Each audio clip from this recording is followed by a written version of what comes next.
Welcome to part 7 of this workshop series, where we are going to discuss a little bit more about trauma and how it affects the brain. So, if we remember from our last one, we discussed toxic stress and how toxic stress really impacts our survival responses, our mental health, our body, our sleep. It impacts so much of it if you're on that if your body is continuously stressed, aka continuously experiencing that trauma, whether it's ongoing or prolonged stress or unexpected stress, right? So one of the biggest things that I do want us to remember is that our brains are meant to process trauma, right? They are meant to understand what had happened at a certain point was traumatic, and typically the brain is able to file away, okay, this traumatic event happened because of this event, right? So I got in a car accident because this person ran a red light.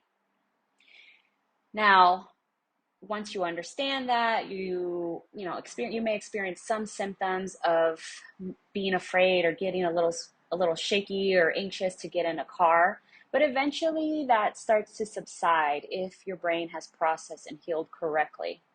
The problem is that sometimes and quite often the trauma or the potentially traumatic event gets stuck somewhere in our brain. Typically, it's in that limbic system where it's constantly lighting up again that fight, freeze, and fawn response. And that's when you start really seeing all the symptoms coming up. So, anxiety attacks, depression, just anxiety in general, sleep deprivation, nightmares, flashbacks, anything like that.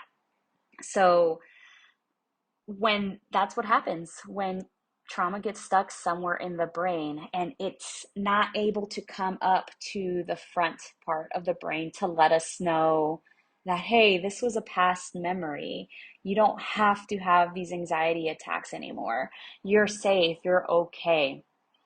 When you are traumatized and when trauma is stuck, your brain is going to have a difficult time understanding that. You will be typically you're stuck in that limbic system part of the brain where your brain is telling you, no, we really aren't safe. Something bad is going to happen. So again, that's usually you really see that quite often when you start having a sensitized system, meaning you've been exposed to a lot of trauma, or even if it was one time, your brain's just not understanding it, right? Another way that trauma is stored in your brain is, let's say there was a person, maybe as a young kid, maybe you had a babysitter that would abuse you or abuse this child. And you were maybe 2 years old, so you really can't have a memory of it. But that person maybe had a certain perfume or a certain cologne. And so the next time, as you grew older, maybe you are now 17 years old and you are at a restaurant, and all of a sudden the waiter comes up to you and they have this particular scent. And there's something about that scent that puts you into some state where your survival responses are on. So and all of a sudden, maybe you have a panic attack. Maybe you notice that you're feeling really uncomfortable, but you don't really know why. Well, your brain does remember that.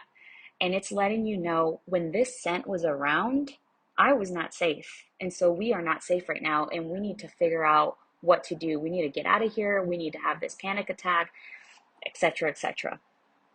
So that's typically how that is how it goes. That's how the brain works. That's how the brain is affected by trauma.